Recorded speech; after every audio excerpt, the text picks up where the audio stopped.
They do this every year. Why? So great.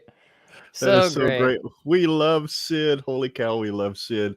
How we doing, Husker fans? It's Ken and Scott here, just doing one of these.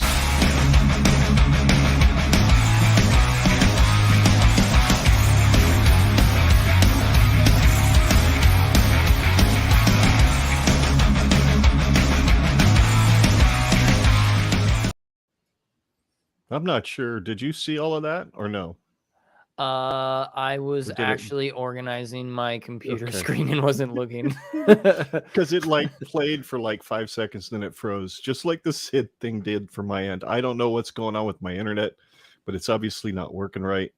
And I'm plugged in too. But your brothers are probably upstairs streaming something, so that's probably what's going on. Probably. Anyway, folks, we are here. We're hanging out. We're just going to hype up a little bit, heading toward North Dakota tomorrow. Scott's going to the game. I'm going to the game. He's going with his three brothers. I am going with my wife.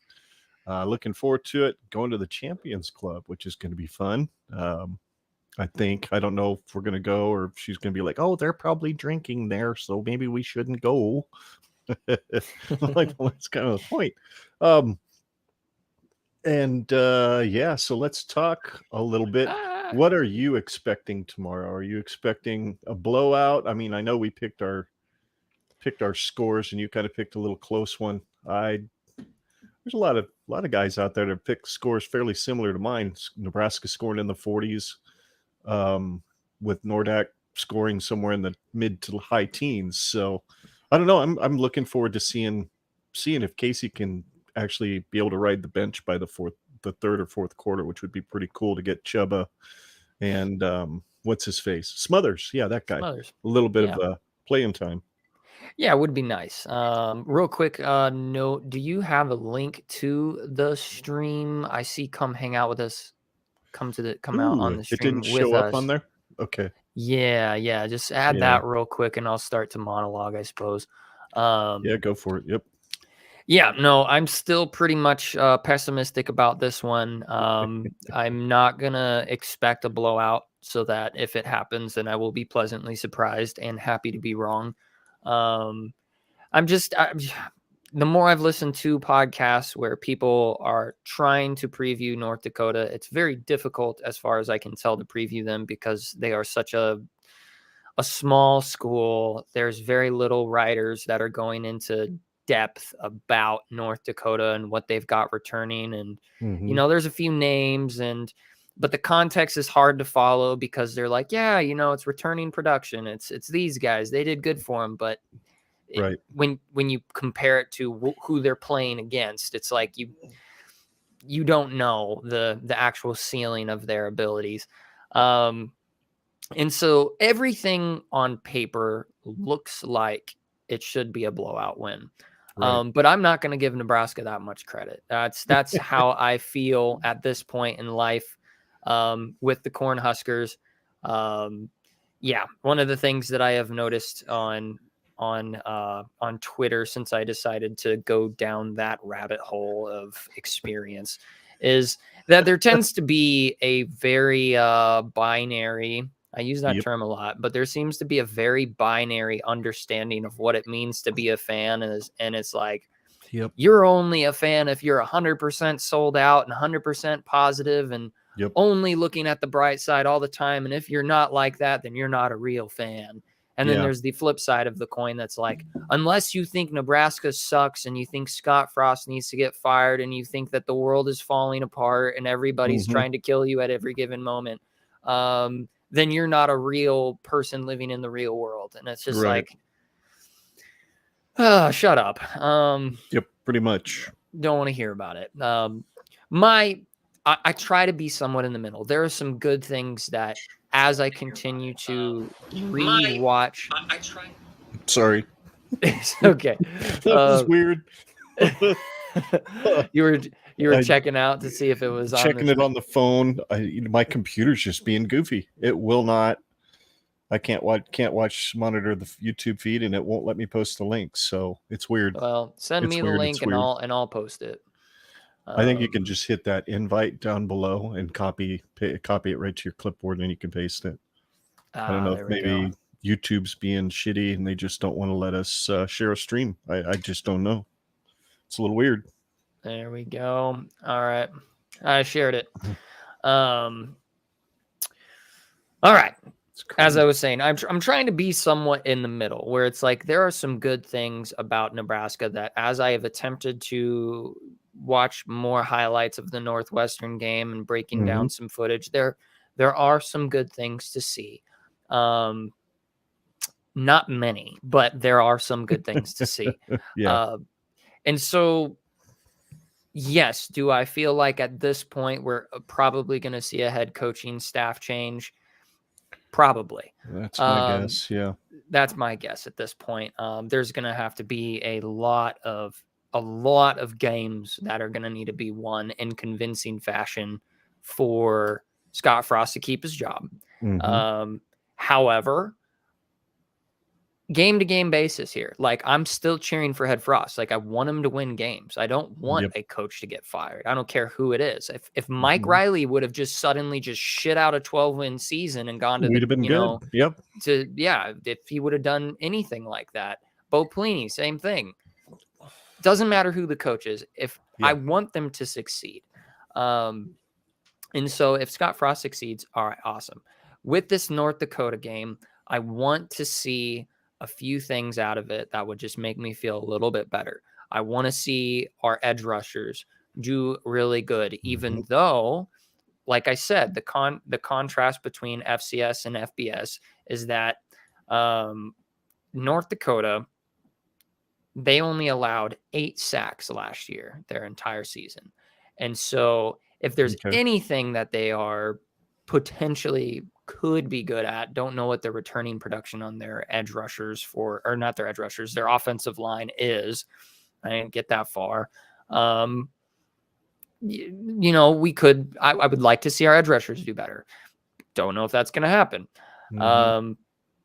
Obviously, I would like to see our secondary, specifically our safety positions, communicate a little bit better. And goodness gracious, come on, like Nick Henrik, like get group in a group, buddy. And then like offensive line, let's create some holes. Let's get like, God, it would be so beautiful if we got 200 yards rushing on the day. Like that'd be nice. And maybe Casey Thompson goes off. Like I would love to see that, and I see potential for that. But yeah, I'm still gonna stick to my guns just based on what I saw last week. And I'm going to say that it's going to be a tough game to watch. And I think that it's going to still probably be something like we're in the high 30s and they're in the high 20s or low 30s. So I just think that our defense is going to, what I foresee happening is that our defense is going to try and overcompensate for the lack of explosiveness that they showed last week. And we're going to create a bunch of penalties and give them free field position. That's something I could see happening. Because God knows Purdue in their home opener didn't get any love from the refs at all. No, sir. But then again, neither did Penn State. Penn State didn't get very much love either. They were just a bad refereeing. It's a hell of a game, though. Oh, it was so great. I freaking loved that. That was so much fun to watch. Well, I listened to the first half for the most part on the way home, and then watched the second half once we got home. But yeah, that was a great game. And you're right. The refs were not doing either team very many favors. And then there were obvious penalties they were letting go. There was a hold on a Purdue defensive back. I mean, he basically tackled the guy before the ball got there, and they didn't throw the flag. I think it was third quarter or something like that. And then there was another play similar where a Penn State guy was draped all over on a key third down, and they didn't throw the flag. So it was like a makeup call. At least that's what I would say. Yeah. And it was like, come on, man. At least if you're going to let them play, let them play. If you're going to call everything. Don't leave it up to the coaches to wonder, well, shoot, what's going to happen on this play? So, yeah. But man, it was a lot of fun. I can only hope that this team does what they did last week, which one penalty for 5 yards, and that was a defensive offsides. Shoot, we do 4 or 5 penalties, I'd be pretty doggone happy, really, because I have a feeling we're going to see a lot of dudes playing that aren't going to play a lot in the Big Ten schedule. So you're probably going to see some flags on the field, mostly because of youth and inexperience. But you know what, though, this defense is young. That's one of the things, other than the linebackers. That's what was so confusing to me. Those guys have so much experience. I do not understand why it looked like their feet were in mud, and B, they couldn't wrap anybody up. Yeah, that part was insanely confusing. If there was a like a bet where it was like, if you put $100 down on one position group that you think is going to just be lights out, outstanding, it was going to be our linebackers. And I would have lost $100 so damn quick. Yeah, exactly. Like, yeah. And I would have never expected, Casey Thompson to just go and play a pretty solid game.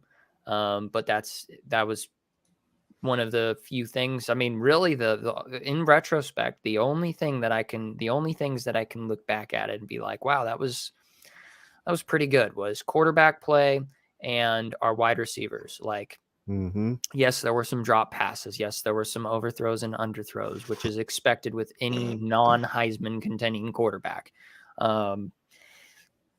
I mean, shoot, man, like, if there's anything I'm excited about with this team this year, it's our wide receiver room. I feel like Mickey Joseph isn't gonna, I don't know if we're gonna see I don't know if we're gonna see the kind of mistakes that we saw in that first game with our wide receivers, drop passes, weird errors, whether it was route running or just, because there were a few times that I remember Casey Thompson, like, you could tell he had in his mind what route was going on, and there must have been a miscommunication either on the quarterback or the wide receiver, because the wide receiver was nowhere to be found. But whatever. Anyway, no more reflecting on Northwestern. We got North Dakota to look forward to, and we talked about it in our last stream. We didn't go into very much detail, and we're not going to do that again today because, like I said, there really isn't much detail to be found on the internet about it. Pretty much all the information that I've gotten has been from podcasts with people. Like, I mean, the most information I've gotten has been from Hail Varsity. And I think the only reason for that is because they've got inside sources of, scouts and people that can get a little bit more details than us lay people that can just Google search stuff and find articles and plagiarize off of that. Yeah. There was was it No Block, No Rock podcast? I don't know if you've caught them yet, but they're really good. I enjoy their show. Yeah, I've actually needed to, not to interrupt you there. No, go ahead. Turns out that Kelsey's friend is friends with one of the hosts for that podcast. Oh, cool. Yeah, small world. Cool. They had a writer from North Dakota. I can't remember what he started a website specifically covering the North Dakota football program, and he was on there with them, and he had a lot of insight about the type of defense we're going to be looking at. They blitz all the flipping time. They love to bring pressure. So we really didn't see a lot of pressure situations from Northwestern. We saw maybe 2-3 actual, more than 4 guys coming. So, and when they did, they sacked us. So could be interesting to see what the offensive line can come up with between now and game time, as far as scheming up what to do against those guys. And they love to throw the football. It's gonna be Mark Whipple at the FCS level, based on what this guy was saying. So probably not gonna be running a lot of football running the football. Their game against Utah State or whatever it was 4 hours and 14 minutes long. So there wasn't a whole lot of running going on. It was a lot of incomplete passes, or a lot of dang first downs. I don't know, but it could be interesting. I think it'll be fun. I think it's going to be a fun game to watch. I think Fordham Part 2. I mean, we looked like we were doing well, and then we weren't, and then we did well, and then we weren't. So it was kind of one of those stop and start games, much like the Buffalo game. So my hope is that we're not going to see a whole lot of penalties, kind of like you're not seeing my camera right now, which I'll fix. So you go ahead. Yes. Yes, I hope to see a clean game. It's all speculation. I can make a lot of weird predictions based on no facts at all, just, intuition, I guess. Right. And yeah, I mean, what I'm really excited about is it's the first home game, and I get to go to it. You get to go to it. Not together, but it'll be very fun for TJ to go to his first Husker game. Josiah gets to go to his first Husker game. Levi gets to go to his second Husker game, and this one should be a win. Which, I mean, it was just incredible going to Michigan with him last year. He was just starstruck the whole time. He's like, God, I got to go to one of these again. And so it'll be a fun thing. We plan on getting out there by like 1:30.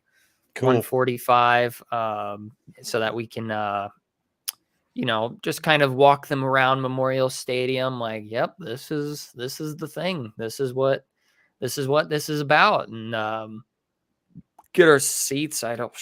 Where am I even sitting? I don't even remember. Didn't you get all your seats up top this year, or is this one different? I think this one's different. Maybe not. Let's see. North Dakota. Yeah, I'm in an end zone, section 15, row 96, all the way at the tippy top. Wow. Not as much of a tippy top as the Wisconsin game that we're going to go to this year, because that one is we're going to be at the top. But yeah, no, and that's section 14. Sweet. Yeah, so we're just going to be kind of in general population, kind of at a 45-degree angle, which is I think the best angle to watch a game if you're sitting in, cheap seats. Yeah, it's not too bad. Yeah, and being near the top in that south side of the stadium, I mean, it should be nice because that side of the stadium, both sides of the stadium, especially considering that, we're not necessarily expected to have a packed house. We might have 4,000 or 5,000 seats not actually filled by people. We should have some leg room for our tall, lengthy selves. So that should be nice. That would be nice. Yeah, that would be nice. I have no idea where our seats. Oh no, North Stadium. I know they're North Stadium, like row section 32, kind of near that area where we sat for the Miami game, I believe. We're going to be fairly close to that, maybe a section over. So that'll be awesome. I love that. I love end zone seats. If you're not way up top in that 600 level, you got to be in the end zones. Otherwise, it's just not near as much fun to watch. Or for the BYU game, when I went in 2015 with our buddy Steve, that was 12 rows up on like the 40-yard line. But unfortunately, the sun was right here the whole day. And Steve didn't wear a hat, so he looked like a lobster right along the forehead for like a week. Yep. Yeah. So, oh shoot! What is that? What is the weather supposed to be like tomorrow? I should probably mid 80s. I think I heard it on the I-80 preview podcast. He said the hottest point it should get, but like 85, 86. But oh yeah, 79, 80 degrees. At kickoff. Yep. Yeah, that should be nice. Yes, that should be really nice. Perfect weather. Perfect weather to, drink some of this.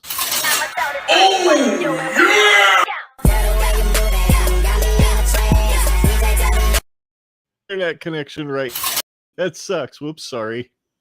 I didn't get to see any of that. He like opened the curtain. That's all I got to see, the fat ass just standing there. That's all. It just froze up. It just sucks. Yeah, I wonder if your StreamYard, like, I wonder if like not enough cookies opened up with it for whatever reason. I don't know, because I can. My phone's fine. I can sit and watch us talking on YouTube, no problem. But I can't watch it on here. It keeps timing out. So wow, there's something with mine that's a little weird. huh? But it is an HP laptop, so Yeah, they tend to be a little buggy, and it is also Windows 11, so I had no freaking choice in the matter. Yep. Geez, do you see that Oklahoma State score? No. 58-44, Oklahoma State over Central Michigan Chippewas. It clearly defense decided not to play that day. Central Michigan. Oh, yeah. 44 points. I wouldn't even want to look at the line on that, or at least the final stats. Holy cow! I can imagine they both put up at least 500 yards of offense. Oh, looking like right now with the Michigan State and Western Michigan game, when I had walked away from it, it was about 11 minutes left in the second quarter, and Michigan State was up 21-3, and it looks like the score has stayed the exact same. It's 21-3. They just started the Michigan third quarter. State. Yep. Yeah. So, and I mean, it looked like Michigan State was getting some pretty serious momentum. Mm-hmm. And it looks like Western Michigan just punted to them. No, and then the other exciting game that happened last night that I had to pick between the two, but I obviously am going to be Big Ten bias. The backyard brawl with Pitt and West Virginia. Yeah, 7-point game. Yeah, and it was back and forth. West Virginia had the lead going into the fourth quarter, I think, something like that, and then Pitt scored back to back to secure the win. So good for Pitt without Kenny Pickett and their with Jordan Atkinson, something like that. Jordan Addison is gone. Jordan yeah, Addison. He's at with USC. Without their standout wide receiver and Heisman contending quarterback, that was it looked pretty good. They looked pretty good. Looks like they were able to handle the first game jitters pretty well in that 10-year drought of the backyard brawl. Hello, Husker Army Podcast. It was an amazing game. I completely agree. I didn't get to watch much of it. But I don't know if you're talking specifically about the Pitt and West Virginia game, or if there was happened to be a delay and you were responding to the Penn State and Purdue game. No, I was unplugging my Ethernet cable and setting up with Wi-Fi, hoping that helps me. You certainly sound less robotic. So I don't know if you can hear me better on that end. It looks like my camera's a little closer to being synced up. So who knows why the Ethernet was just terrible. But yeah, that's strange. That's strange. Yeah. I don't know how you guys have had such bad internet experience with Allo.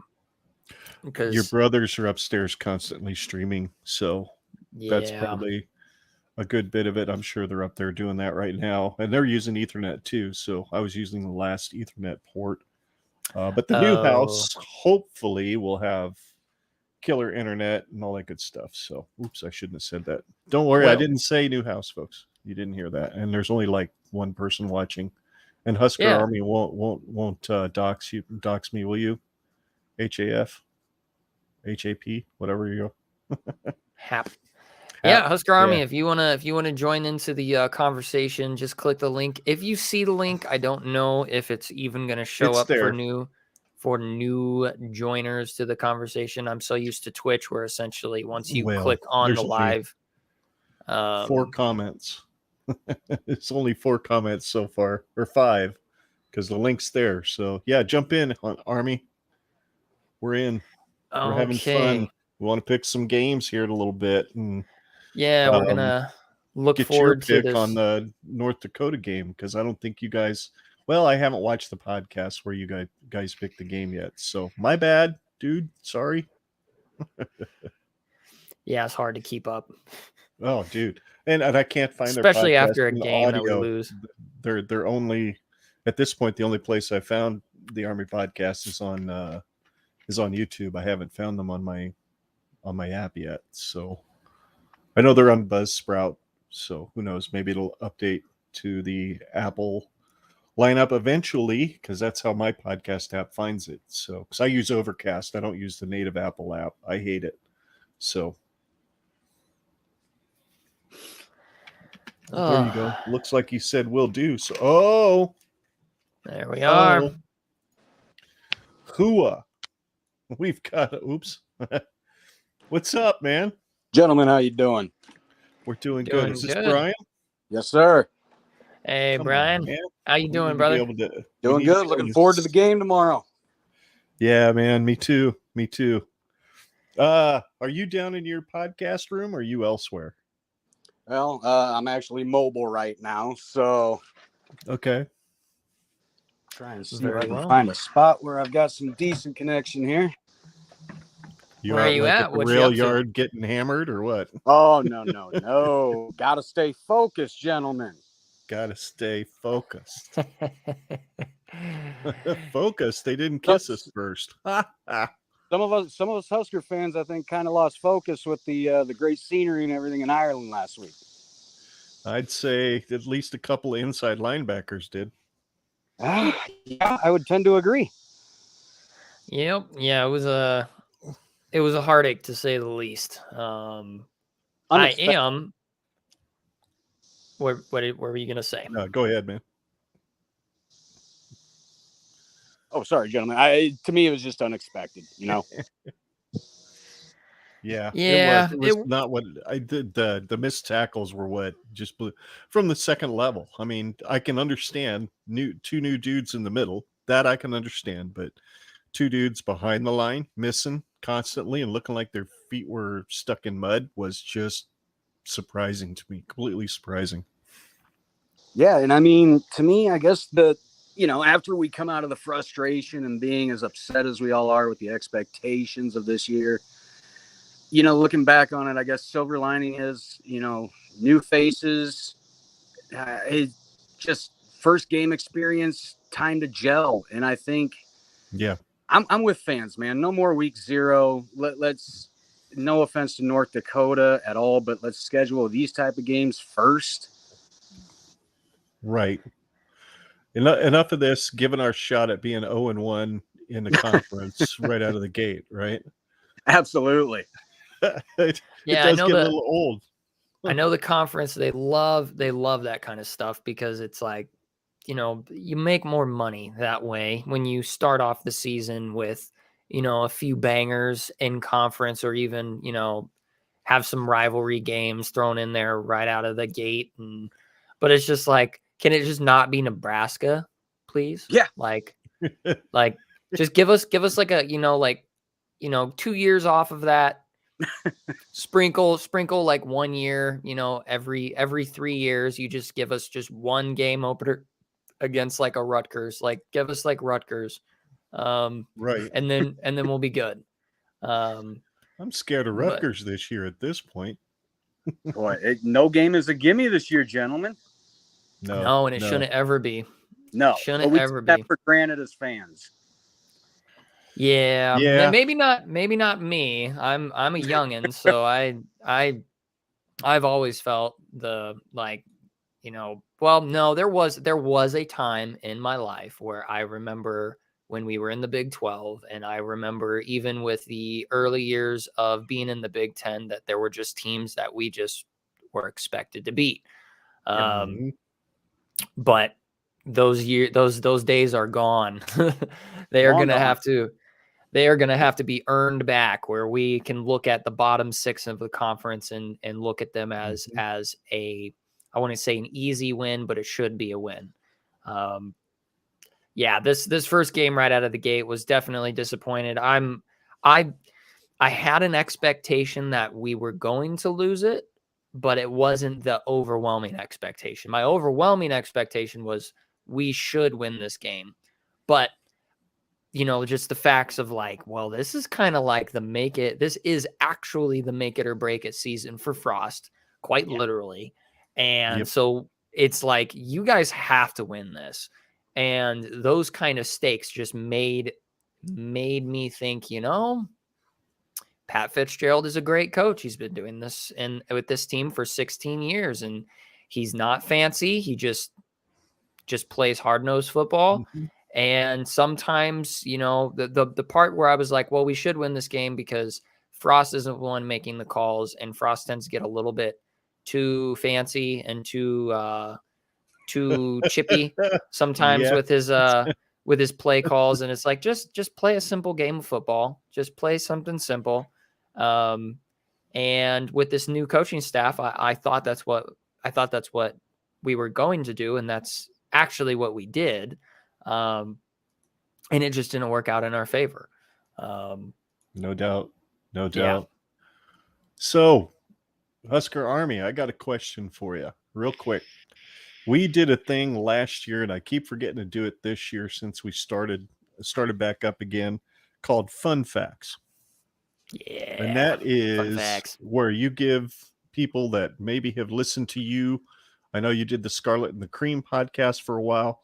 I believe you started out with Corn Nation, if I'm not incorrect. If I am, I apologize. Yeah, Scarlet and Cream was the first venture. Okay, Scarlet and Cream.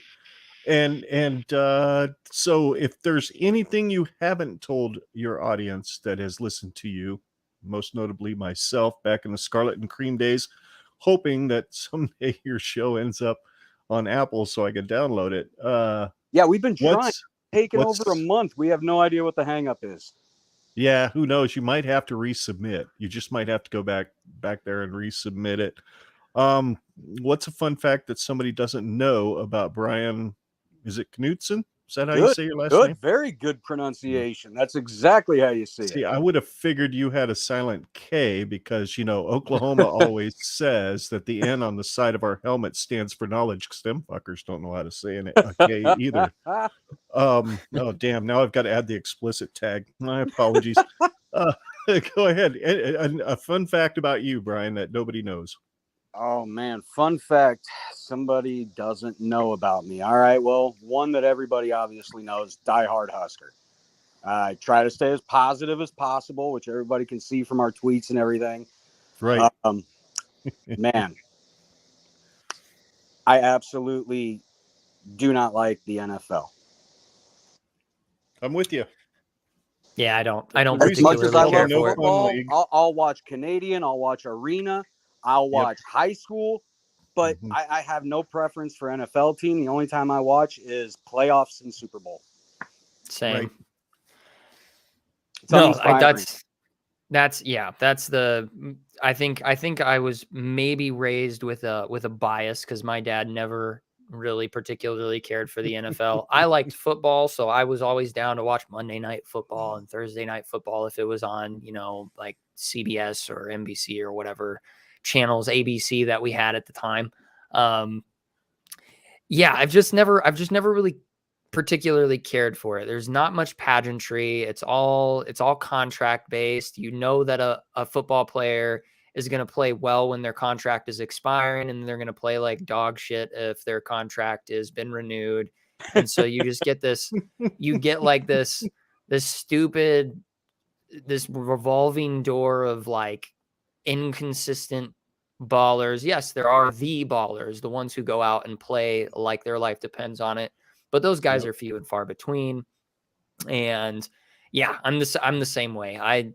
I get to the playoffs and then I start watching a little bit. And then once it gets to the Super Bowl, then I'm like, all right, yeah, let's see what Joe Burrow is going to do. Let's see what, Patrick Mahomes is going to do, or whomever is going to the Super Bowl this year. Usually, Tom Brady's there every once in a while. So, this year, the only 2 years where I think I'm going to ever pay attention to NFL at this point was 2 years ago when I did fantasy football. And again, this year I'm doing fantasy football. And that's probably the only time I pay a little bit of attention because I'm competitive and I don't want to lose fantasy football. So that's the only time you should pay attention. Yep. Yeah.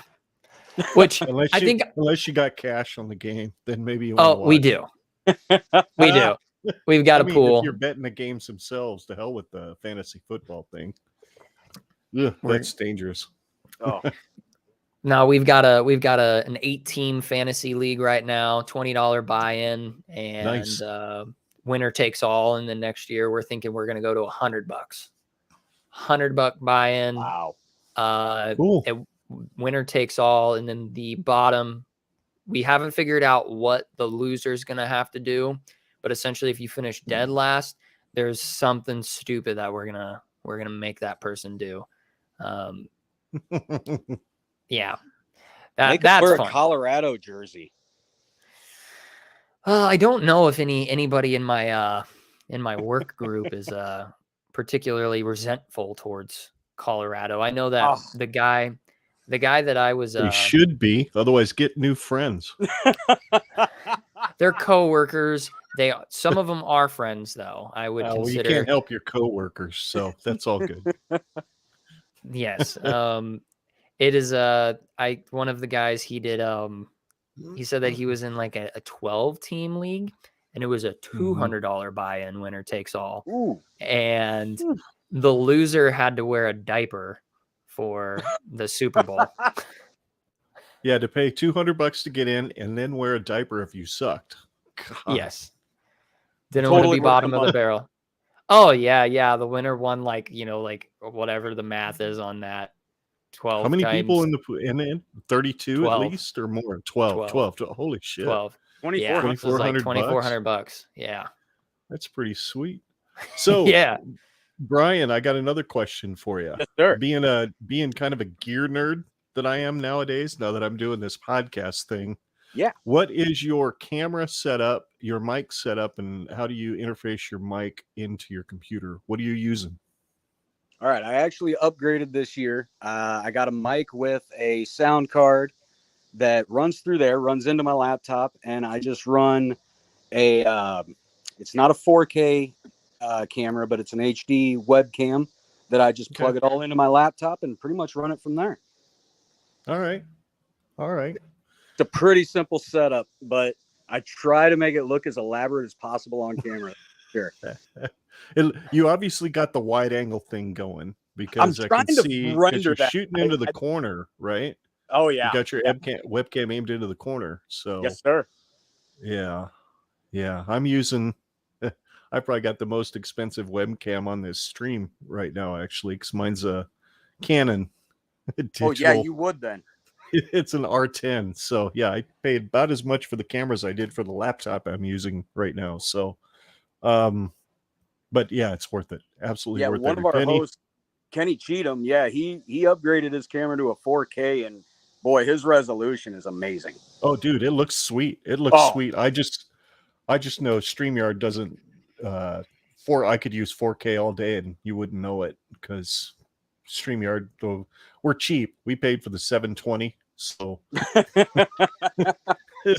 you go 4K all day, it's still going to be 720 when it's all said and done. But hey, we're cheap too. We use the free version of Zoom to record ours. We're not filling out the extra to go past 40 minutes. Ah, yes, the COVID special. Yeah, the COVID special. Absolutely.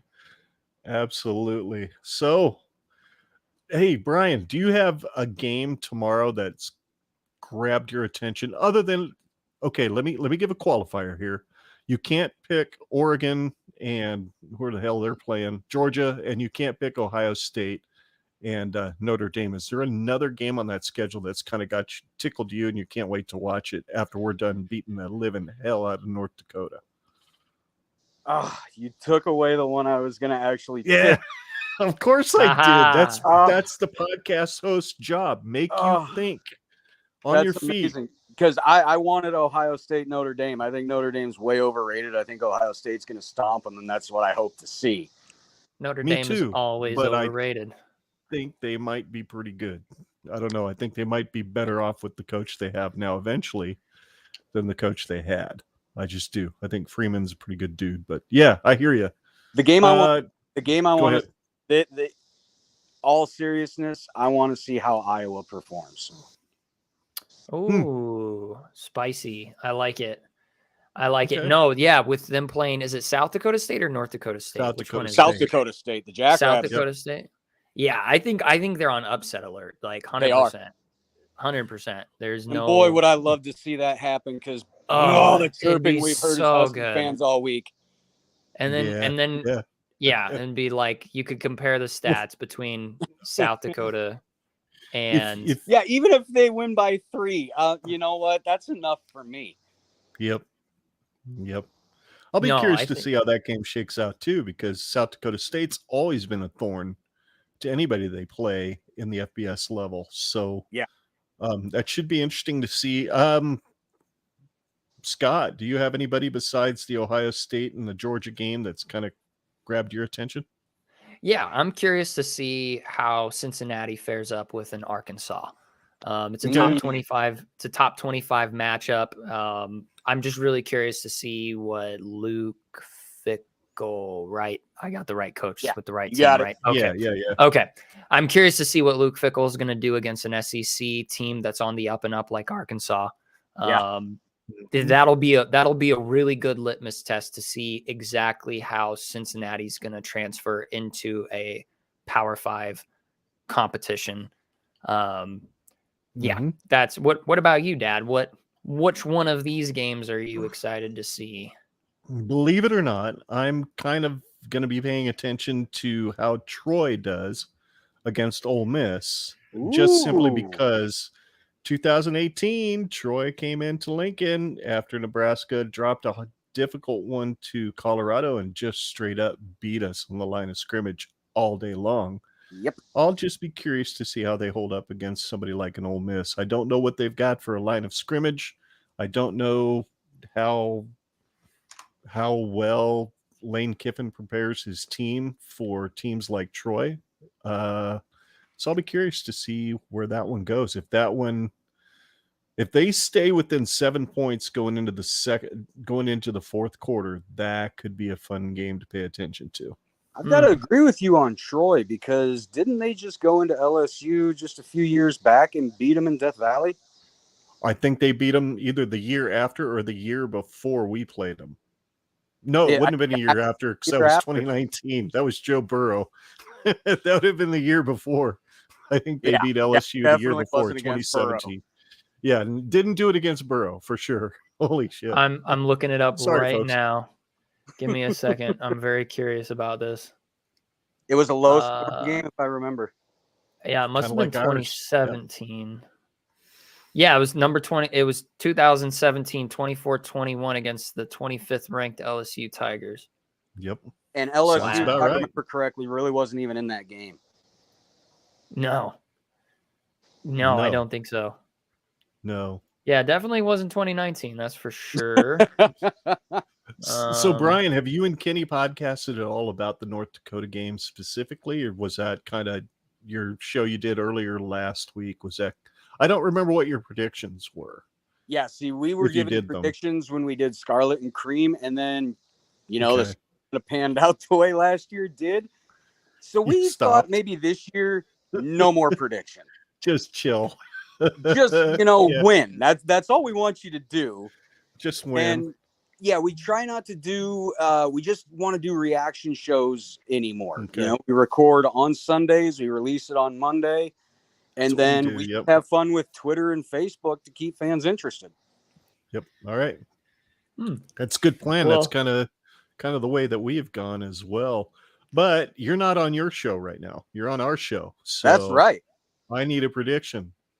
All right.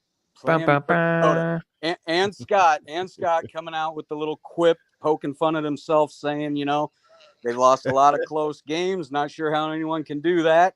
Yeah. Boy, I've heard some things about North Dakota. They can give some opponents fits. They like to Why blitz. don't we say with explosive, as we've seen Casey Thompson be, even though he wore down in the first game a little bit. Why don't we go with 45-13? Black shirts are going to show up. They're going to be pissed off. Shenander's been up their ass all week, I'm sure. Garrett Nelson's probably been up everyone's ass all week for sure, including himself. I was going to say, especially up his own himself, because ass. his Yeah. head was up his No, I ass all guarantee week he's last not leaving week. himself out of that. Sure, he had a nice conversation with his dad. Was like, Dad, just yell at me. Please. I mean, he's talked about how supportive, Yeah. but how supportive his dad is, but also like he doesn't like BS him. He doesn't sugarcoat anything. I'm sure his dad was like, "Yo, get your crap together, buddy."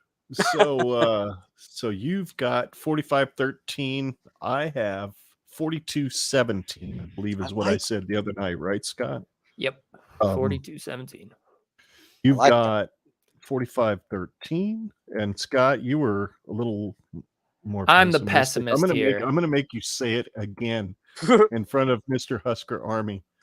It's gonna be a high-scoring back and forth game where we both suck terribly, and it's gonna end up with Big Red winning, but it's gonna be 38-30. North Dakota figures out a way to just tear up our defense all day. So this is like Ball State in 2007 part Oh two. God, do you we remember that shit, Brian? Yeah. Yeah, like I said, if you heard me talk a little bit earlier, I'm trying to be a balance of like objectively optimistic and objectively pessimistic. You know, I'm not like a wholesale like everything's fine, never criticize the Huskers, but it's not like everything's falling apart and Scott Frost needs to jump off a bridge. Like I'm not in either one of those camps. So I just what I'm doing for myself here, it's a psychological trick I learned. Set your expectations as low as humanly possible. That way you can always achieve them. So then you're always having your expectations blown all the way out, and I'm just a happy camper. Like, yay, a blowout! I'm glad I was wrong. Like that's I would say that I'm 50-50. I think it's gonna either be. So I picked that score almost for the memes because I think it's gonna be one of two things. It's gonna be either a blowout for Nebraska, obviously, or it's going to be a low scoring, painful game to watch where like Nebraska wins like 20-10 or something like that. But I just figured let's do this for the memes, high scoring against the North Dakota that's going to make us shit bricks all day. And that's where we're at, you know? Which means if it plays out the same way that Ball State did. Oh God. Yeah, we've got a new coach come next season because that was a crap show. Speaking of what you said about the blowouts, I mean, let's think about this, guys. I know a lot of people are talking about, you know, Scott's record, all of this, bring back Bo. Look, Bo won 9 games at least a season, but guys, the ones we lost were absolutely horrible. Yeah. Non-competitive. I mean, what did we give up to Wisconsin that year? 500 and some yards to one guy running? 408. Oh my God! And he was out at the beginning of the fourth quarter. Exactly. What would he have done if he stayed in? Yeah. Same thing with the Big 12 championship game where they hung 60 on us. Yeah. You know, like no, that's what I've talked about previously with my dad and just in general is that we won 8, 9 games, sometimes 10. You know, those were interesting. Same thing with Mike Riley. Yeah, he won 7 games in a row, but when he lost big. And the one thing that made me somewhat actually pretty optimistic about this season with the new coaching staff was the fact that we didn't get blown out last year at all. Our biggest loss was against Ohio State by 9 points. Guys, we set a record. Yeah. We are the greatest 3-9 team ever. Literally. Statistically, just across the board, it's a literal thing. And it's like, so like, I don't know what that means necessarily, but that one thing that is for sure is you don't just do that without having a team that's capable of winning games. Exactly. And so, yes, I'm currently, as you might have heard me say earlier, I'm currently on the thing right now where it's like, right now the tea leaves are being read right now. Scott Frost probably won't be our coach by the end of this year if we continue the same trend we had last year. where we find ways to lose games on the bingo card of what the hell are we going to do to lose a game this time. But you know, what I have faith in is I have faith in Mark Whipple. I have faith in Mickey Joseph. I'll be back in Brian a second, Applewhite. Scott. The dog wants to go outside. All right. Little shit. I have faith in Trev Alberts. I have faith in all of the guys that are surrounding Scott Frost right now. And what I think would be the best thing for Scott Frost this season is to absolutely take a step back and just let everybody else run the show. Let him gain his footing back in like a confident standpoint with himself. Because, I mean, dude's had to basically throw everything he knew about being a coach out the window when he joined the Big Ten. Everything he knew at UCF, everything he knew at Oregon, he's had to basically just dump it off.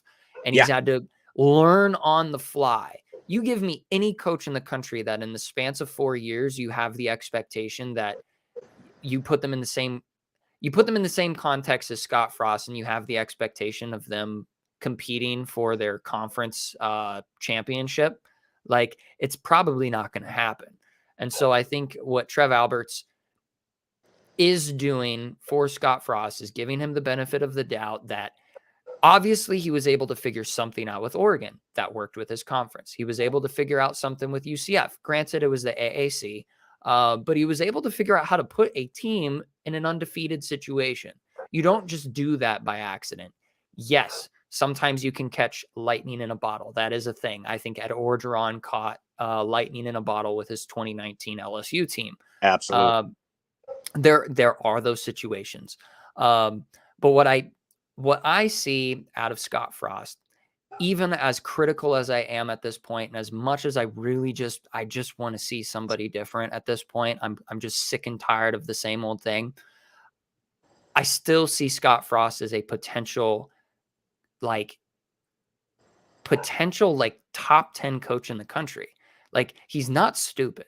No, he's not stupid. He's ignorant though. And that's the problem. Sometimes borderline arrogant. Yes. Oh, absolutely arrogant. No doubt about it. I'm back. Hello. Welcome. Of all Now, times for mow Chip over real decide quick. to I piss know in 6 different spots, but yeah, sorry, I go was ahead, in a Brian. monologue Sorry. there. What do you got to say?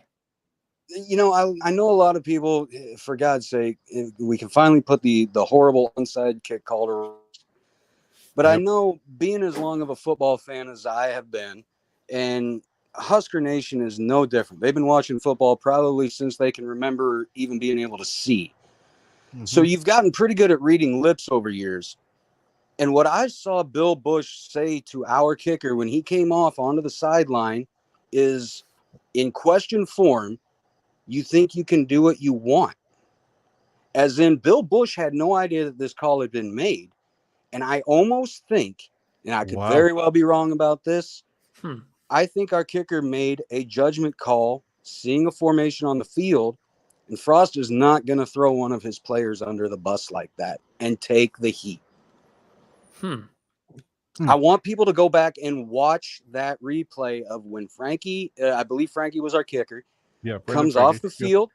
And Bill Busch is right there to greet him, and he has a bewildered look on his face. And to me, it looks like he asks him, you think you can do what you want? As in, Bill Busch had no idea this had been called. I never thought of that. Possible. Or even notice it. I'm not a good lip reader, to be honest. I'm glued to the TV from kickoff till 000, gentlemen. We are too, but I didn't see that particular spot. Yes, so I beg people to go back and just watch that. And Steve, maybe I could be wrong. Maybe he said something else, but from what I could tell, that's what it looked like to me. Mm-hmm. And if what you're saying is true, I mean, yeah, as arrogant and as ignorant as Frost can be, there is no doubt in my mind that he loves his players more than anything else. Yes, no doubt. I have no doubt in my mind that he truly loves Nebraska and that he truly wants us to get back to a national championship team, and that he believes that we are a sleeping giant blue blood program ready to reemerge from, you know, the whatever metaphor I can't think of right now. Yeah, I got goosebumps from this speech. Keep going. I don't know. If I hope Trev Alberts can give Scott Frost the room to step back and not think so much and give him this year with a veteran coaching staff that can take the reins for him and make something out of this season, keep his job, and then really, really spend, because I mean, he'll have a whole season, pretty much a whole off season and a whole season plus another off season. So well over a year to gel with his guys and completely erase the whiteboard and start building the foundation blocks for a new era of Scott Frost coaching. That would be best case scenario, drinking the Kool-Aid, looking at it with an optimistic standpoint. That's what I would hope to see, just because, like I said, I don't want to see any coach get fired just because they lost a lot of close games. Like, there are some finer details that need to be hashed out, and I just don't know. I think the reason for those finer details not being hashed out is because Frost is an inexperienced and rookie coach. Like, that's pretty much it. I mean, he's had 2 years of head coaching experience before he got here. Yeah. It's like, and the same people, and this is what drives me nuts, is I've now ran into multiple conversations on Twitter and a few in-person conversations with individuals that I know that are like, yeah, if Scott Frost gets fired, I want Mickey Joseph to be the head coach. I'm like, why? Yes, he's a cool guy. He knows his wide receivers really well, but he has no head coaching experience. And what makes you think that we wouldn't have the exact same result, but with a different coach? You know, like, I don't think that would jive well. And I don't think that Mark Whipple wants to take over a head coaching job unless it's absolutely necessary. So it's like, that was just a little caveat. I don't know what fans expect from Frost. I tend to look into it a little bit more than the average person. Just because I don't know. I have the mentality of giving people the absolute benefit of the doubt to my own fault. Sometimes. What do you think? What do you think Trev Alberts' litmus for Scott Frost is in order for him to keep his job? I know I hear a lot about win-loss record, but I don't actually think that is the litmus. If that's what you think it is, be free to share that. But what do you think Scott Frost needs to do in detail to keep his job here?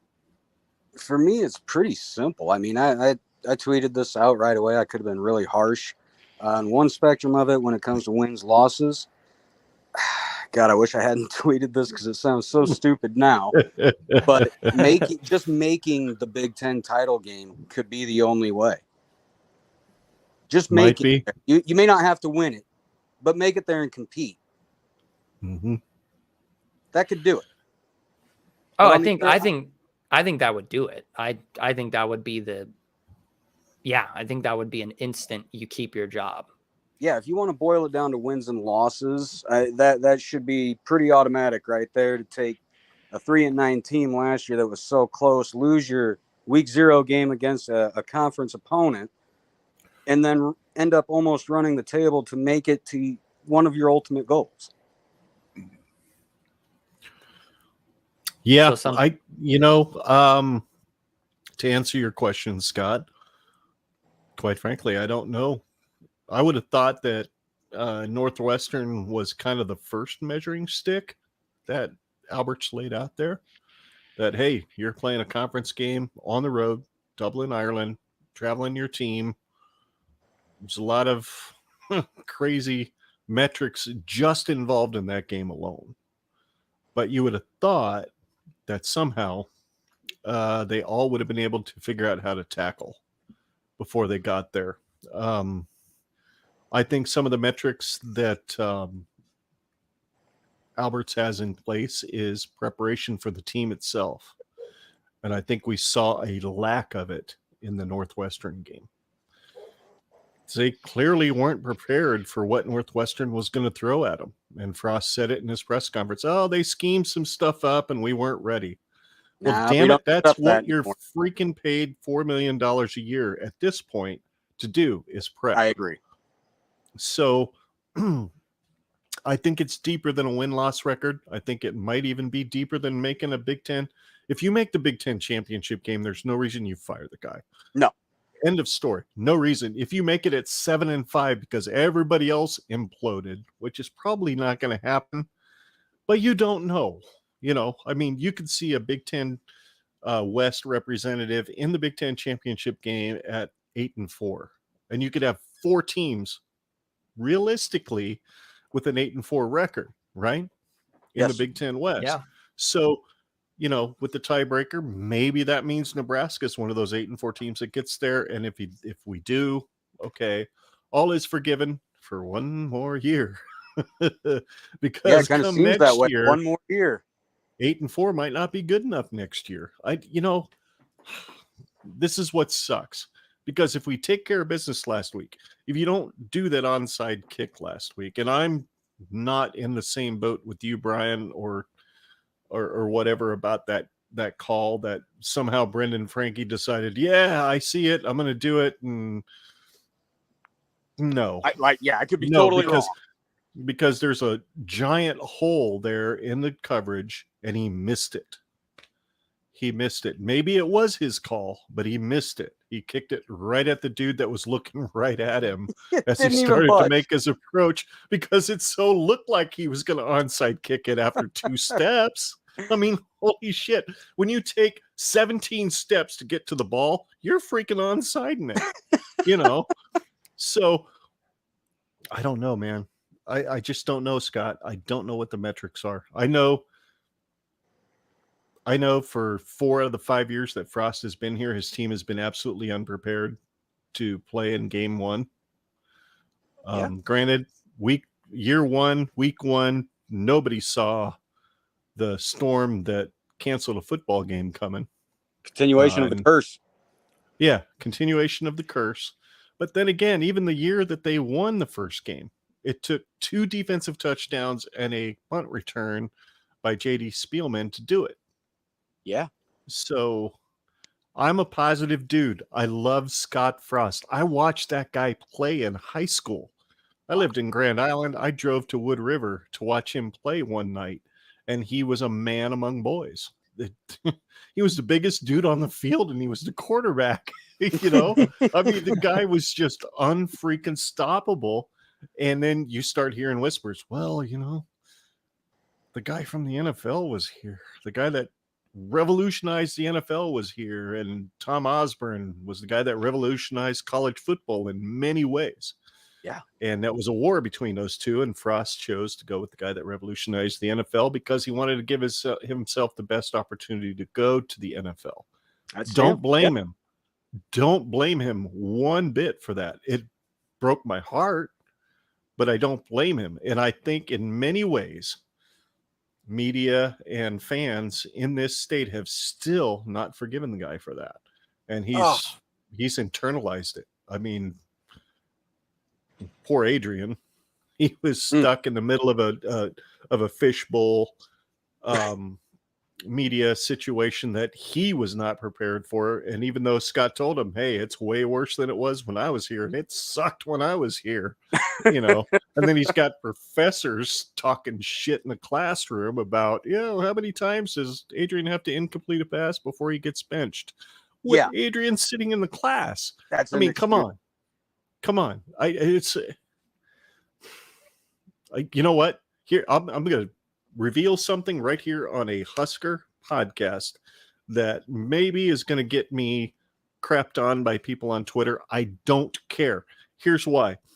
I have YouTube TV set up, and I have set up to DVR every Husker football game and every Kansas State football game because I want to see if the level of media scrutiny that he won't get at Kansas State will help him play better. That's what I want to see.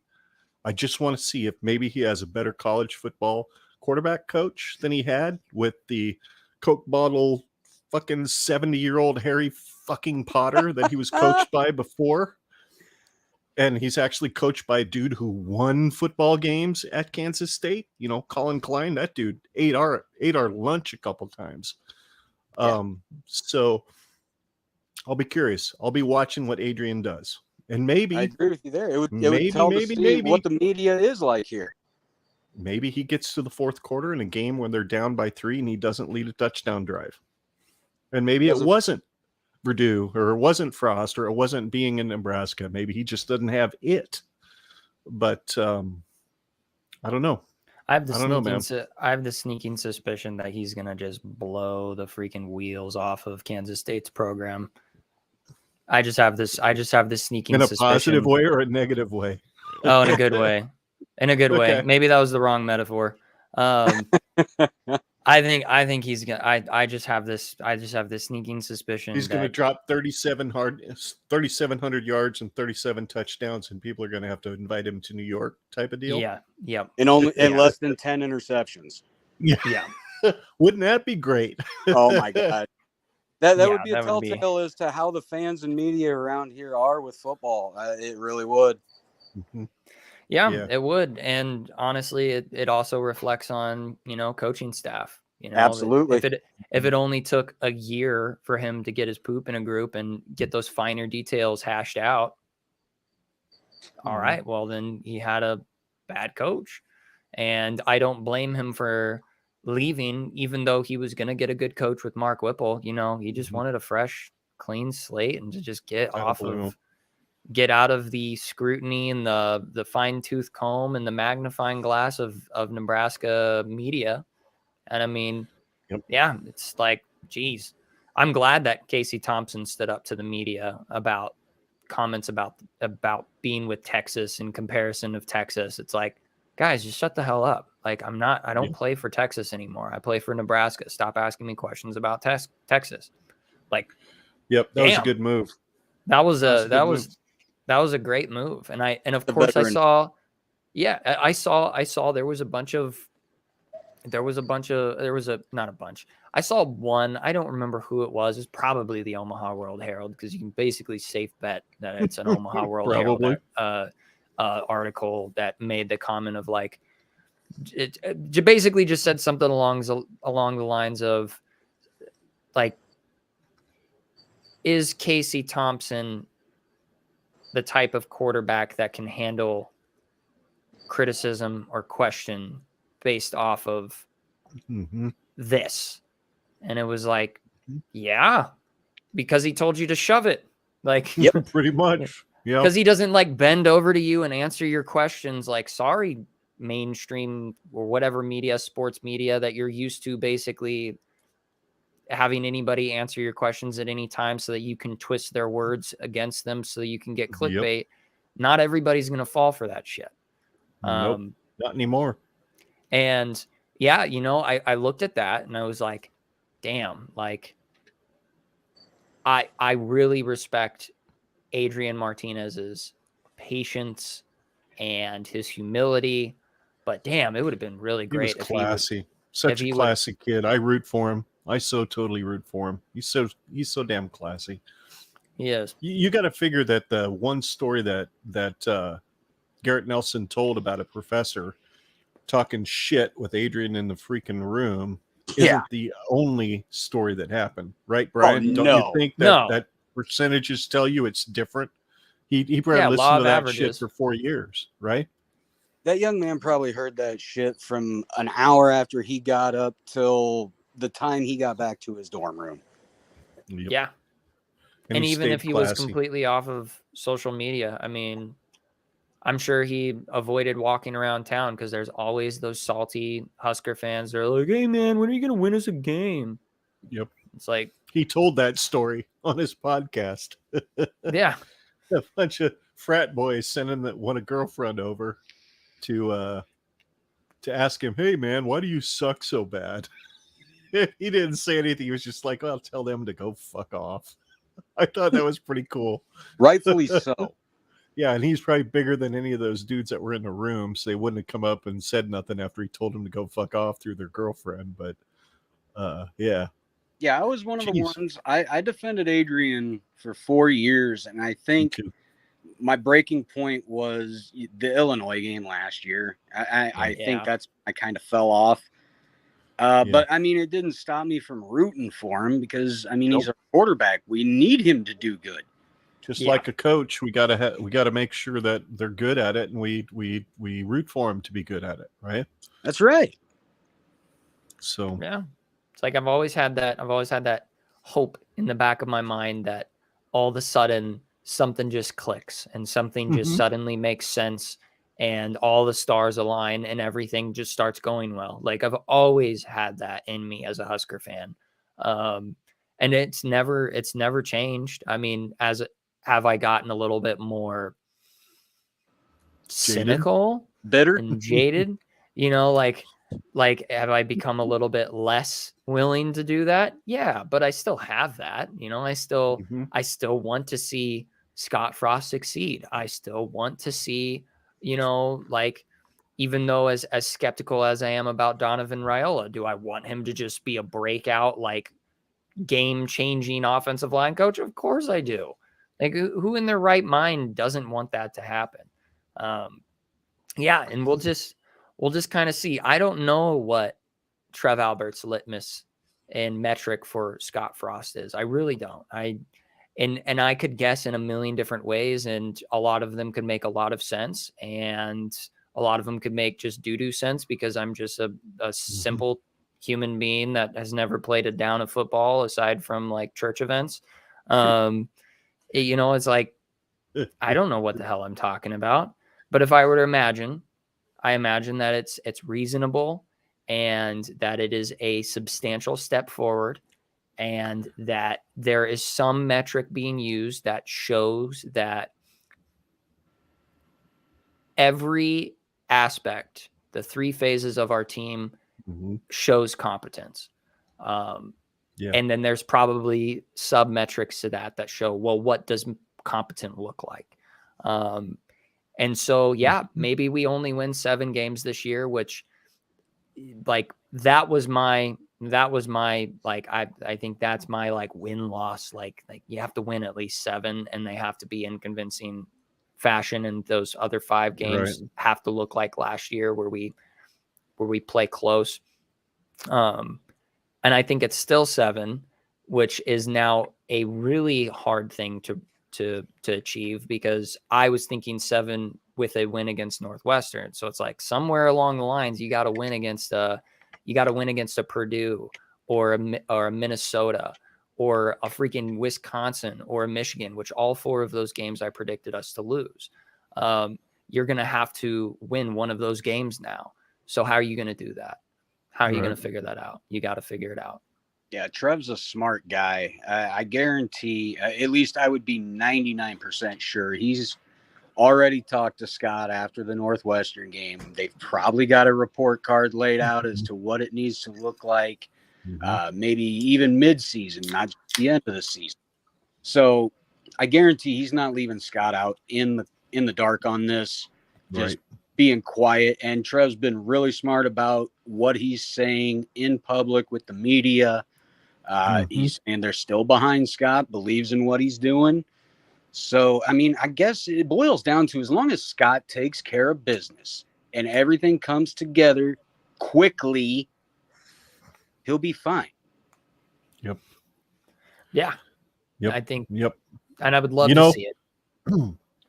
You go out there the next 2 games, you kick the holy crap out of these 2 teams, and then you go into Oklahoma in Memorial and you figure out how to pass block, you figure out how to run block, you drop 180 yards on the ground, 340 or so yards in the air, and you lose 31-28 or something like we did this last week. Hey, I can see 7-5 being good enough to save his job. But at the same time, if you can't get over the hump, you can't get that signature win. 7-5 is going to be really hard if you're 2-2 going into October. Really hard, because I don't see 4 straight wins in October. I see 4-4 coming out of October, or 5-3 at best. God dang, that's a tough sell for me that he's going to be 7-5 and saves his job. But at the same time, you come out of October 4-4 and you win 3 out of 4 in November. Maybe that saves his job because he's beaten somebody that's kicked the living crap out of us for the last 7 years, namely Wisconsin, who's beaten us more times in a row than Iowa's had. Out of my mouth. I hate Iowa. I hate the fact that we've lost 7 in a row, but I hate it way more that we've lost, 8 in a row? Yeah. 9 in a row or something to Wisconsin? I think the only year we beat Wisconsin was 2012 on the comeback in Lincoln. Yep. With the ugly uniforms.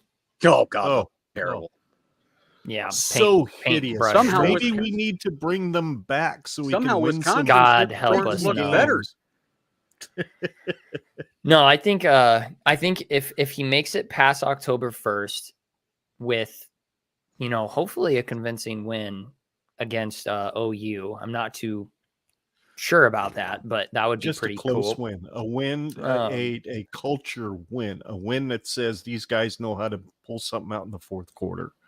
That would go a long way to save his ass. Even if we end up 7-5, it would still save his ass. Well, what I would like to see is how the hell does Northwestern look for the rest of the year?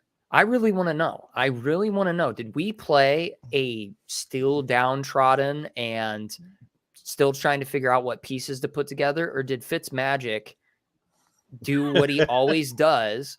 And is he going to go 8-4 this year? Is he going to go 9-3 this year? Because from the eyeball test, they looked good. And that is me completely setting aside my Husker bias. Their offensive line looked good. Evan Hall looked good. Helinski looked good. Their defense looked good. They didn't even have to blitz on us. They were able to just dominate us. Granted, they were able to dominate an offensive line that's been garbage for the most part for the last 2, 3, 4, 7 years. Their defense looked good. So is it because we're just that bad, or is Northwestern doing what Northwestern has done for the last 6 years, where they have an on year, off year, and this just so happens to be their on year, and they're going to go potentially compete for a Big Ten West title? Hey, they showed the graphic during the game. Even number years have been really kind of fitzy. Yep. It's like, and that's going to be the other thing that I think Trev Alberts is going to, keep in his back pocket. If he makes it past October 1st, which I don't know, that's going to be something to look at, because it's like, did you lose in close fashion to a Northwestern that went 3-9 last year like you did, and you blew them out 56-7? Yeah, but this is a new year, and they are good. They could be a really good team this year. Yep. I think that needs to be considered when looking at the longevity of the season, I guess. What do you think? Do you have anything else you want to say? I have a topic I want to switch to that is the current hubbub on Reddit, Twitter, Instagram. No, I'm good. I'm good unless I'm ready. Let's do it. Yeah, go. Let's go, man. Playoff expansion. Yes. Oh, that was just recently set out there for 12 for the next 2 years, maybe. Yeah, they're saying they're going to try and get it for 2024, but looking like 2026. Yep. Wow. Yep. Yeah. I can't believe they went to 12 teams. I really thought as far as they would go would be 8. I'm surprised they did it while ESPN still has the rights to televise it. That's a huge shocker. Because that hurts. That really hurts, because maybe they've got the leg up on the negotiating table come 2026 to renegotiate those rights, even though the Big Ten's got 17,000 networks that covering their games starting next year, or whatever the hell it is. So who knows? I think Fox, quite frankly, I think they're what is it? Fox Big Noon Kickoff is leaps and bounds better than Game Day. Namely because it is now. Lee Corso is like the Joe Biden of college football. The dude can't say anything that makes any kind of freaking sense for 2 hours. It's almost the abuse of the elderly at this point. It's keeping horrible. him on there. It's like being a Husker fan. It's almost like an abusive relationship. But sorry, Brian. I didn't mean to go all negative on you, dude. No, I agree with you on Corso. He's so bad. He does need to retire. I did see. I love the guy. That's why I don't want to remember the bad side of him. I want to remember the guy that I loved 10 years ago because he was awesome. He is a godsend to college football. He is to college football what Dick Vitale is to college basketball. He filled that gap after Keith Jackson retired, 15 years ago? Yeah. Lee Corso was kind of that dude that made you want to watch college football because Keith Jackson, holy crap, you cannot beat listening to Keith Jackson call a football game. Nobody was better. No, absolutely nobody. Not. Gus is okay. I don't Tim mind Gus Brando's Johnson. pretty good. He's a little too over dramatic. Tim Brando's pretty down the middle. I love Tim Brando. So do I. But then again, he's also the guy that said before the game was rained out against Akron that the Scott Frost hire at Nebraska was going to be as transformative as Nick Saban at Alabama. And who knows? Maybe that will change for the rest of this season and going into next year. But holy shit. Talk about a dude not being able to read the coaching room. Oh, Dad, you froze out. I'm sorry. You did. You just froze for me. Oh, I was going to say. I did. Wow, that's crazy. All nice and clear. Okay. Okay, good. Well, yeah. I've got bad interwebs right now. What I was going to say is, who was the ding dong that is forever in meme culture for saying Texas is back? Who is that? Oh my God, I forget who that was. It was Texas the end is game. back. Yeah, he says Texas is back, folks. That's probably the same. Is that Joe Tessitore? Yeah, Tessitore. I think it's good Tessitore. call. And I like Joe. Damn it, Joe. I know. Nobody's I was better like, at wait a calling second. boxing, though. He's great calling boxing. Terrible at calling college football. Great at calling Holy Moly, though. back. If you guys have ever seen Holy Moly, Joe is fantastic on there with Rob Riggle. Mm-hmm. Yeah, I take back my ding dong comment because he just made a ding dong moment, but he's not a ding dong. He's a ding dong moment. He's a good dude. Tessitore's amazing. Good. Yeah, I like it whenever we get him as an announcer, if we ever do. Yep. So 12 teams. No, the reason why it doesn't surprise me that they went to 12 teams is because there is a sense, like, this is my pessimistic view of it, is that there is a sense of elitist greed. And what I mean by that is that because it's a 12-team playoff, that means that the top 4 teams get a break, and then the other 8 teams hash it out. And so not only are those top 4 teams clearly contrasted to be better than the other 8, but then you give them a week off and let the other 8 teams tussle it out and beat up their bodies a little bit more. And so you're getting a fresh top 4 teams versus, a little bit more attritioned,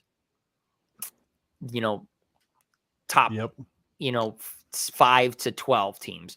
And so I think what it is that they really want to keep those top 4 teams in prime condition so that the best 4 teams are the ones that end up still making it to the college. But they want to make playoff. the money off the other 8. Yes, they want to make the money off the other 8. That's why it needs to be 16.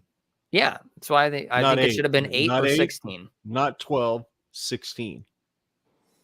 Make that number 1 team play the number 16 team who might be better than them because they didn't see them the whole fucking year. They didn't see them. Number 1 Alabama didn't see number 16 Texas, Utah, or Oklahoma, or Utah, and they might actually be a better football team. And then, damn, all bets are off at that point if number 1 goes down to number 16. Don't protect the top 4. 12 teams is stupid because it protects the top 4. It just means ESPN gets to make more money. That's all it is. It's a money grab. They don't give 6 shits from Sunday about allowing more teams in. They care about the money. End of story. Yeah, The ESPN top with their 4 ties teams to are the going to SEC. be protected, and that's bullshit in a 12-team playoff. 8-team playoff, that would work. 16-team, way better. Way better in my Way opinion. more robust. Way more robust. I like Yep. I like a 16-team playoff. You consolidate the but season to 10 regular season games, and then everything after that is the 16 teams getting consolidated down. And picture this scenario. We've already seen it play out in the national title game where 2 teams from the same conference are in there, in Alabama and Georgia. Mm-hmm. Gentlemen, what happens if the SEC come this expansion hasn't cannibalized themselves and just completely run a gauntlet in the playoffs? Oh yeah, there would be 6 SEC teams out of Exactly. the 12. ESPN In a making 12-team money right playoff. there. Yeah. Yep. Yeah, no. I like the idea of expansion because I like even the slightest chance of a Cinderella story. Yes. Me too. Yeah, there's some things to think about where it's like, okay, well, if we go to a 12 team, will they ever let a group of 5 team even get ranked in the top 12 at that point? Then you can really see how biased the voters are at that point. Don't know if they'll make it that obvious, but no, I love the idea, regardless if it's in a 12-team format. I love the idea of a Cinderella story being even remotely possible. And I don't know. We are in a new age of college football. I'm all about it, but it's also because I'm young, and so I don't have the full experience of the pageantry of bowl games. I don't have the full experience of what college football culture and alignment happened in the 90s, the 80s, the 90s, the early 2000s. I have very little recollection of any of that. And so this is exciting for me because this is just something new, something fresh, something exciting, regardless of what it actually is. So I'm excited, but also skeptical as to their motivational reasoning for it. I'll be back. And by 2026, what are we going to be looking at like for conferences? That's another, what do we have? 4 years for more conference realignment. Oh, it's bound to happen. I think that Bill Dolman is probably going to be the Nostradamus of college football when we look back at his history of predicting exactly what was going to happen to the college football landscape. He said way back in the 90s, like we're going to have these conferences, the Big 12 is going to, eventually dissolve. The Big 10 is going to grow. The SEC is going to grow. And then eventually it's going to cannibalize itself into what we see in the NFL, the AFC and the NFC. We're just going to have 2 giant super conferences with, 20, 25 teams on each side, and they're going to battle it out, and there won't be necessarily a conference champion. You're just going to go right into the playoffs. And, if you make it into the playoffs, then you are the creme de la creme of your division, and it'll be hashed out there. And I could definitely see that happening. I could definitely see some form of segregation of, if you're not a top 50 team, then, try better next year. Maybe it eventually evolves. I know this is like way out there, but I think that there could be a potential for relegation in the future, where you have conferences, you have your set conferences, but are you able to get relegated into the royal, the pristine sections of those conferences? Because obviously conferences need to still exist for the other sports. You've got your Olympic sports, you've got basketball, baseball, softball, all the things, golf, like, God, you've got all these sports, and they all need to have some form of continuity with each other. But I think for the football landscape, because it is such a cash cow, I think that they're going to do something insanely weird and creative with it. I would love to see relegation. I just don't know how practical that is, or if it could even be applied to such a thing as complicated as conferences. But something's going to happen, and like you said, there's going to be more realignment come 2026. Notre Dame is probably going to end up having to join a conference of some sort. They've got it. They've got to. There's no way that they can play this special, I'm special and better than everybody else, because, well, I'll walk that back. I understand they have their religious convictions or something like that makes them not join a conference, but it's like, you're still taking the money, you're still taking the pageantry, you're still involving yourself with it. Just because you're standing, just outside of the white tape doesn't mean that you're not actually involved with all of the things that would make a conference a conference. And who did BYU join? Didn't they Big join 12. Okay, Yeah, they joined the Big BYU 12. is an independent, a Mormon religious type school. Yeah. So Notre Dame no longer has an excuse. Nope. No, they don't. But the NBC is going to pay them like $60 million a year anyway in this new deal. I don't know if that means they're going to be in a conference or they're just getting a standalone deal with the NBC. Maybe they have to play some Big Ten teams. I don't know, but good heavens, why? Why don't they see the benefit of being in a conference? I just don't get it. I understand the independence. I get it. But half of their damn rivalries are in the Big Ten anyway. USC, Michigan.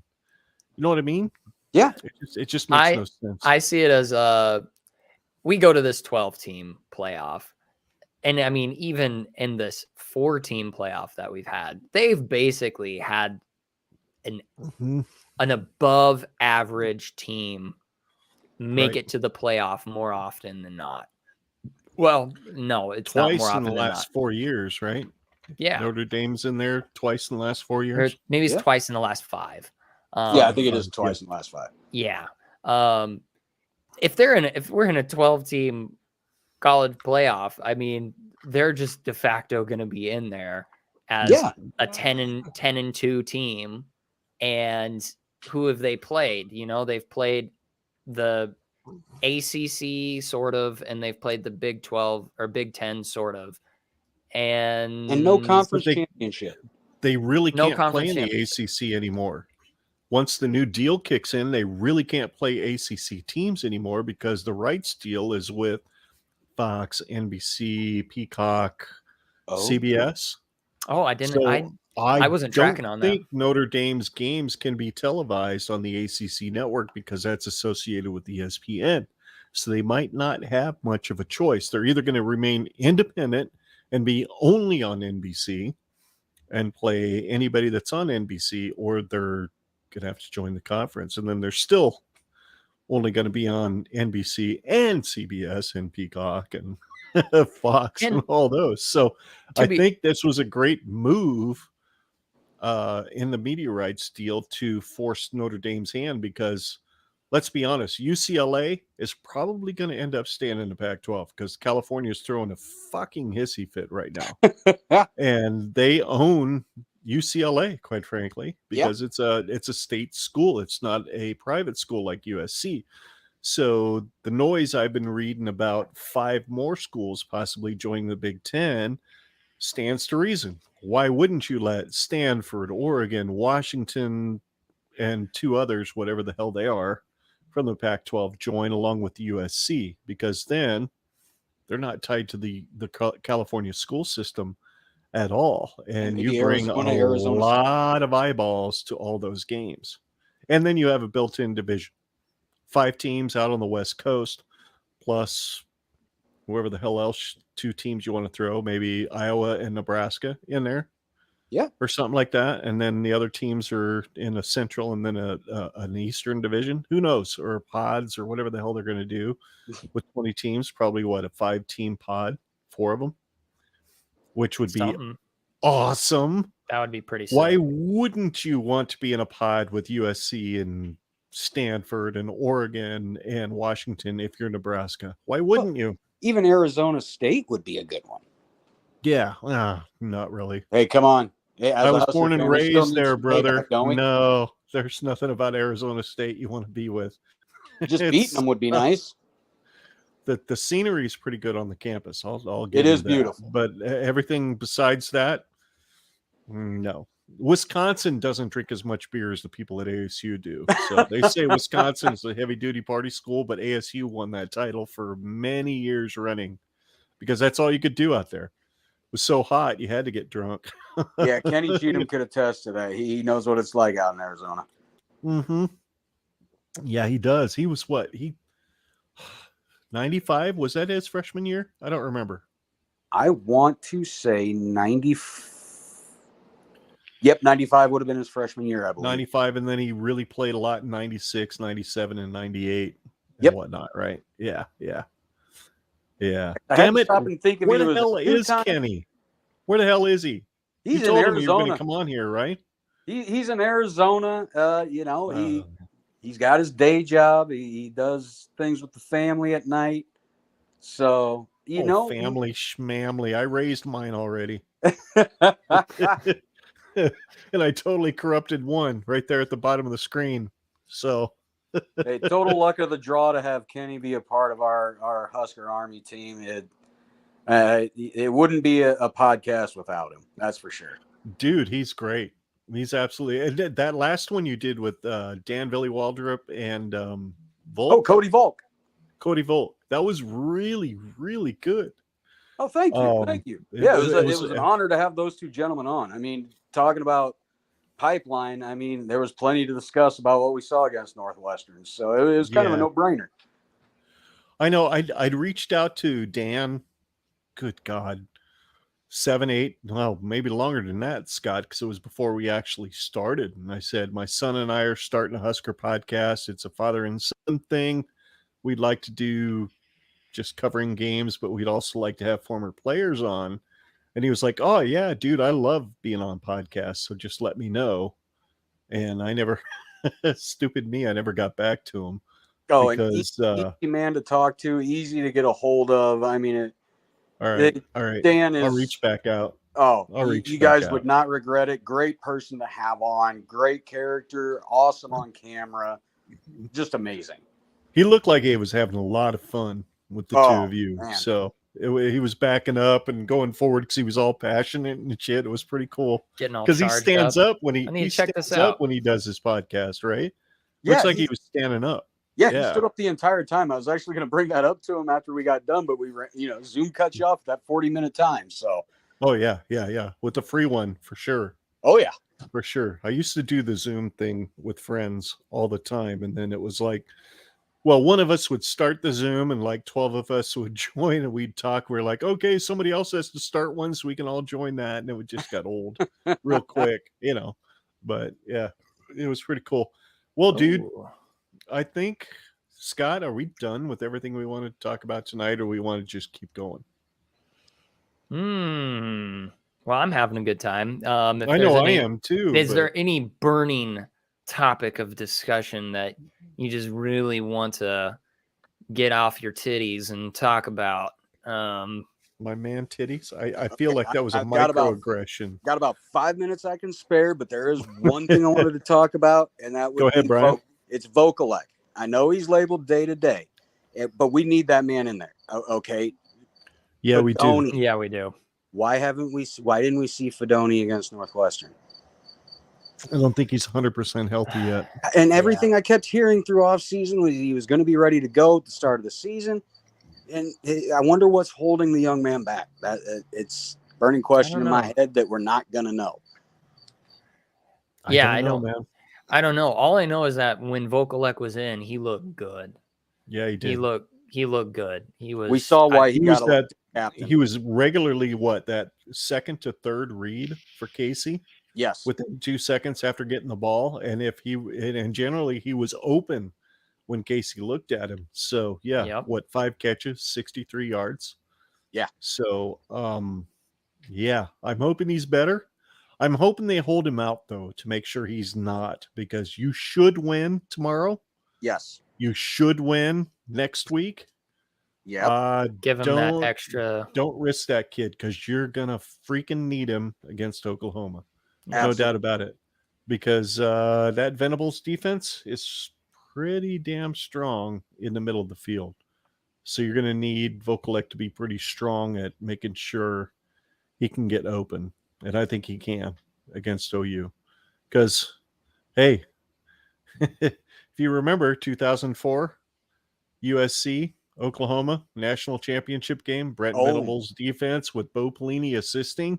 Yes. Yeah, Mr. Matt Leinart carved those boys up in the middle of the field all day long. And when he didn't carve them up, he ran everybody deep, and Reggie or whoever the running back was at that time was wide open in the middle of the field. I mean, it was crazy how surgical that game was. And I loved every freaking minute. As much as I respect Oklahoma, I love watching them get beat by anybody but the Huskers more than I respect them. It's just me. That's just who I am. So I love that game. But yeah, I don't know, man. Vokalek, I don't know. I don't know. I don't know what's going to happen. It was an ankle injury, wasn't it? Yeah, from what I understood, just a little twisted ankle. But I've got to agree with you. Yeah, we should not need him the next 2 weeks. Let it rest up. Let him practice. Let him get the reps. He should be good to go by OU. It wouldn't be bad, though, to throw him in game action for a series or two. Yeah. If he's ready to go. Just so he gets used to getting hit and getting whatever. So he's not playing at game speed against the number 9 team in the country, which they're likely going to be number 9 when they get here. Or better. Who knows? Yeah. But I think that's it, Scott. I think we covered everything we wanted to cover. I think way more, because this was damn near 2 hours. Yeah, I planned on joining for about a half hour, and here we are. Bryan, dude, thank you so much for coming in, hanging out with us. I look forward to, in the future, hanging out with you again. What do you think? Absolutely, gentlemen. This has been an honor. It's always great to talk Husker football. You guys kept it, as positive as I like to keep it. Always within reason. This has been a blast. We definitely got to do a collaboration later down the road. Oh, that'd absolutely be awesome. Come the first off week, we're going to do a collab podcast. What do you think? Oh, I think the Husker Army podcast may just have to attend. Sounds good, man. Where can folks find you guys? Oh, it's pretty easy to find us. I mean, you could just Google Husker Army Podcast and come to find out we pop right up. You can find us on Buzzsprout for just audio. Find us on YouTube, of course. If you want to watch and see how silly we look, it's kind of fun. Not to spoil anything for anyone else, but this coming Monday's episode may have a few former black shirts or not with us. Ooh. Hell yeah, I'm in there. I'm in on that. Oh, the bones. Good dude. All thanks to our general, Kenny Cheatham. So all thanks to him. Cheatham's a badass. I love that dude. Amazing. Dude. He returned like a 99-yard kickoff or some shit against Oklahoma in 96 when we beat them like 59-12. I don't remember what it was, but it was bad. It was made bad. Virginia Tech look stupid in the bowl game in 96. Oh yeah. Yeah, he's a bad man. Kenny's an awesome dude. I hope he watches this so we know how much we love him. So he come on our show too. Damn it, Kenny. Yes. Anyway, you know where to find us, folks. If you're still watching, and nobody is, who cares? GenRedPod.com is our website. You can follow us at Facebook, Twitter, and YouTube right there. If you like our podcast in audio form, it's Generation Red on your favorite podcast app. And until next time, gentlemen, I'm Ken, he's Scott, and thank you to Bryan Knutsen from the Husker Army Podcast for joining us.